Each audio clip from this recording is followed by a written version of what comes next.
What's going on, everybody? Jack Acid here, bringing you a Forza Horizon demo impression video.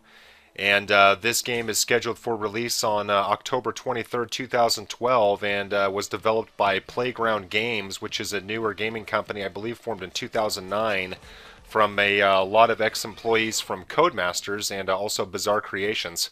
And this is actually their first project, and obviously a little unique because it's playing off of the Forza franchise, but very, very unique in a lot of ways.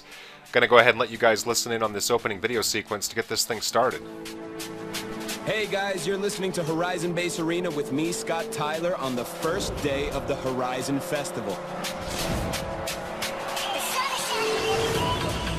It's already a beautiful Colorado morning here with a forecast for high energy, scattered rhythms, and plenty of thundering engines. Hey, the word here is that the reigning champ, Darius Flint, will be arriving at Horizon today. So, if you're on the roads just now, then stay out of his way, kids. He does not play well with others. This is Horizon. Keep it here.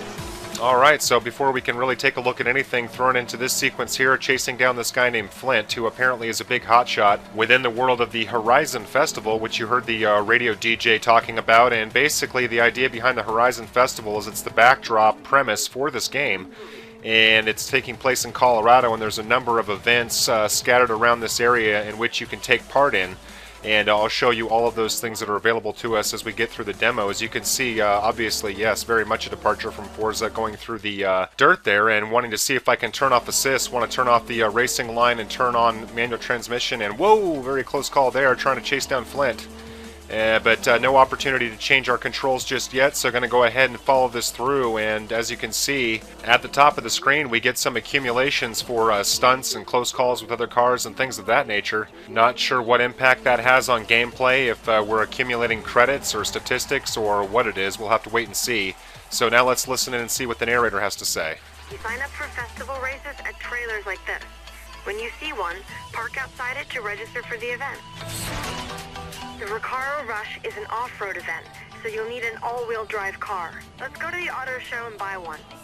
So here we are at our first event, and you can see it's good for 10,000 credits, and wait till the little pop-up here goes away, and you can see that we can buy a Lancer Evolution X GSR, and you may have noticed in the top right corner that it still has the car classification, the CPI index, car performance index rather, and so have no options here except for the Lancer, which is a really nice car. And so going to go ahead and take a look at this festival race, and you can see at our start here we have an opportunity to change our difficulty and options, much like the Forza franchise. So let's take a quick look at that and see what we can do in terms of our assists. Probably going to go ahead and turn everything off. Let's see, there we go. Oh, and you can see here that when we're using manual gearing, the back button will be used to enter events. The map can still be out. Okay, so apparently there's a conflict of what the controls do depending on if you use manual versus automatic. And I am going to go ahead and leave on the braking only corner lines because I'm not sure of the circuit or the event. So, and I'm going to turn off cosmetic damage, which I assume means that I'll actually have damage accumulation. And I'll go ahead and leave the AI on medium. And so we get a total race bonus of 75%, which is probably good for credits. I'm not sure if there's actually any XP in this game. So here we are to start for the first event of the demo. And starting off here in 8th position, and you can see that the minimap looks dramatically different. Kind of looks like the grid minimap of all things from Codemasters in 2007. And trying to chase these guys down, and the cars feel very, definitely have less weight than Forza, the Forza franchise. This is definitely a little more arcadey. And you can see that a couple minutes into this, I'm going to go ahead and turn down the radio volume. Sound of the engine is the only music that I need, but that's just me personally. You can actually change the radio station using the D-pad, so it's kind of a nice feature if you enjoy the soundtrack, but I really want to hear the sound of the game, so turning that off. And you can see that this is basically an off-road event, and right now kind of reminds me a lot of the Dirt series. Doesn't quite feel the same as Dirt. Well, it feels pretty close to Dirt, actually. I haven't played Dirt in a while. I'd have to kind of go back. Ooh, taking out the sign there. And want to get to the end of this event and see what happens. And you can see rolling up on the end, pulling ahead in front of the leader, and he pushes me to the wall. Very aggressive AI at the end there. And now finishing up here and realizing that I probably didn't need to have my racing line on, so that's an assist that I'll probably disable. So taking a look at the race results, and you can see there's all the breakdowns for the cars and their classes. And let's see what happens, see if we get some credits. And just like with the Forza franchise, you can see that we get the accumulated credits for the assist bonus. And that tacks on almost another 9,000 credits, so that's pretty much the same, and that's good. And we're awarded a Viper. And you can see at the end of each one of these events, you're getting prompted for a rival event, and basically this is kind of like the social aspect of the game that I can tell, and this particular person is a friend of mine on Xbox Live, and being asked if I want to compete with him to beat his time on this circuit. And I'm going to show you more about the rival events later, but first want to explore the game. Let's listen in. The events start tomorrow morning, but I've got a showcase event later that I want you to take part in. Get over to Red Rock. The crowd's waiting. Alright, so we've unlocked a new event. You can see that we're taken to this map screen after that event, and looks like there's a Mustang versus Mustang event. And here I am up here, and we can set our waypoint to wherever we want to. You can see there's a area of interest, something about a discount sign, but for now I'm going to go ahead and set our route for the next event. And basically you just take off from the event. Let me just double check. Yes, okay, just making sure this is the event that we just left, so we could basically go right back to it if we wanted to. And this is actually one of the cool aspects of this game, and this is basically a free roaming driving experience. You can turn on the radio. I still have mine turned down.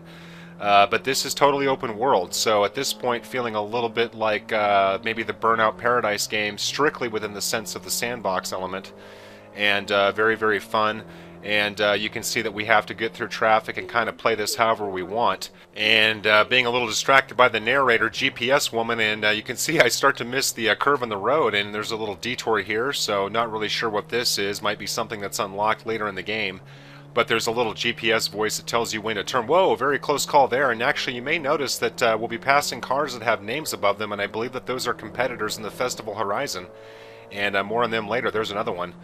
And just so you know, you can turn off the GPS woman voice if you find it annoying. So let's check out this Mustang event. And as you can see, when we get to where we want, we can hit the back button and are given an option to enter this event, which in this case is a showcase event. And it looks like we are going to be competing with a plane, and it might be some kind of a checkpoint event or something of that nature. But if we're able to win, we're able to keep the car, as well as, of course, get the credits. So we want to do that, and we want to be accumulating as many cars as possible. But before we do that, let's hear the details of the event.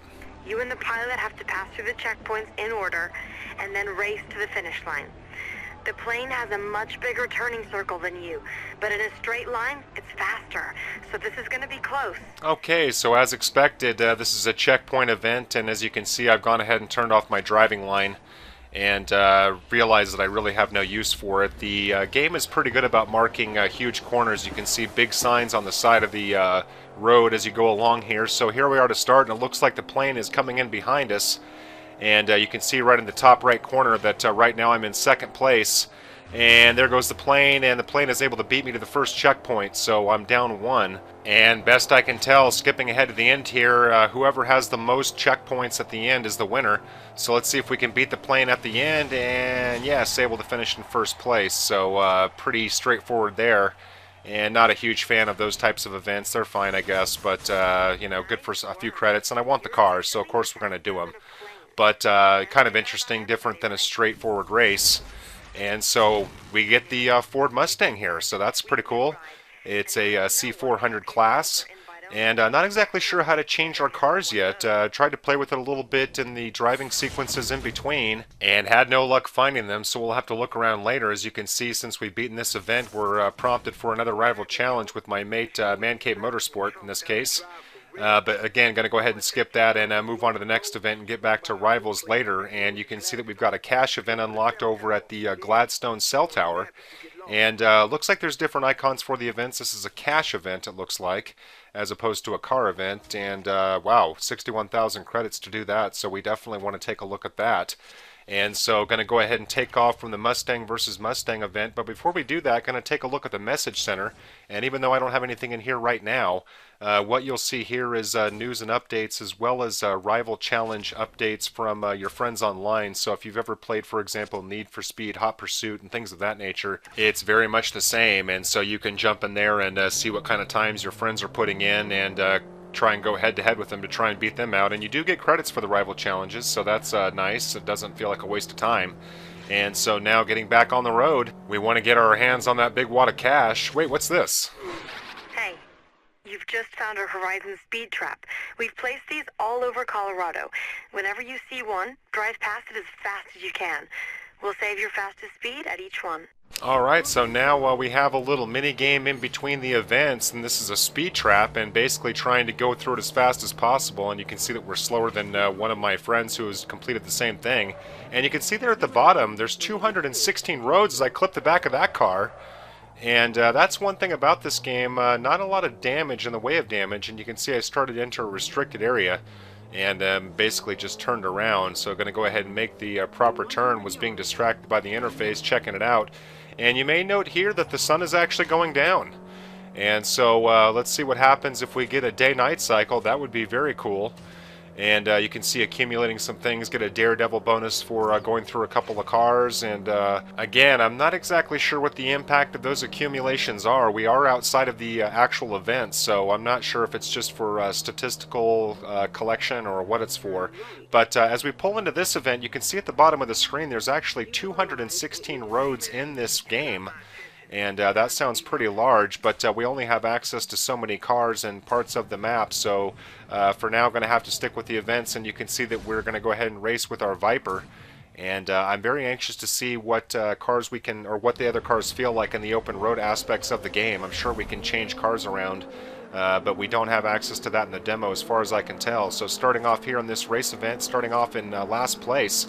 And you can see that there's these little purple beam spotlights as you go through the track, and I'm not sure if you're actually supposed to pick those up or go over them or not.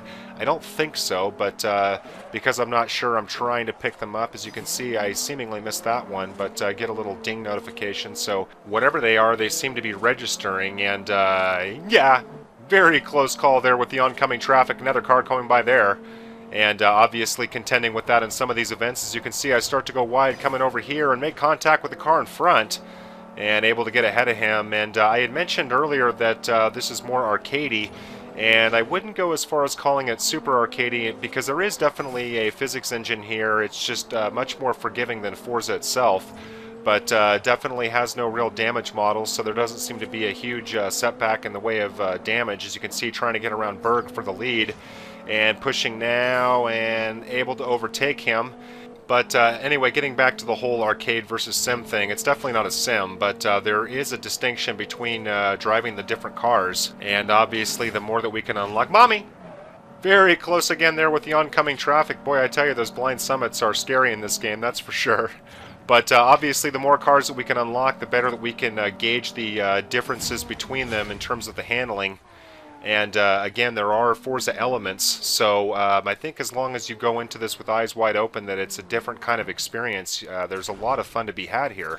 So able to get a huge cash reward, again because of our difficulty and assist bonus. I turned off rewind, forgot to show you that, and unlocking a new rival option here with Bowie Beast. And let's go ahead and take a look at the rival mode. Basically, when you select this mode, you're able to compete with a friend of your choice. In this case, I'm going up against Man Cave Motorsport, who's a good friend of mine here on YouTube. And this is pretty straightforward. Basically, you're just trying to beat their time, and you do have access to their ghost. As you can see, he's very quick through this area and speeding well ahead of me, and you are able to see what routes they took and what kind of mistakes they made, or where they're making up a lot of time. And you can see here he goes a little bit wide trying to come around that corner, and should have some pace to get around him coming up the hill. And so we're getting ahead of him now. And again, you do get cash bonuses for these events. There is a point in doing them. And it is kind of fun to go up against them, and they are notified when you beat their time. And I've already beaten a couple of people, and by the time I look up, they've already beaten me again, so it does kind of bring out some competitiveness in you. But for the purpose of demonstration, you can see here we're able to get a close to $7,000 for completing that. And just to keep things perfectly fair, Man Cave was faster than me in a number of other areas, so just want to make sure to point that out. And you should also check out his channel.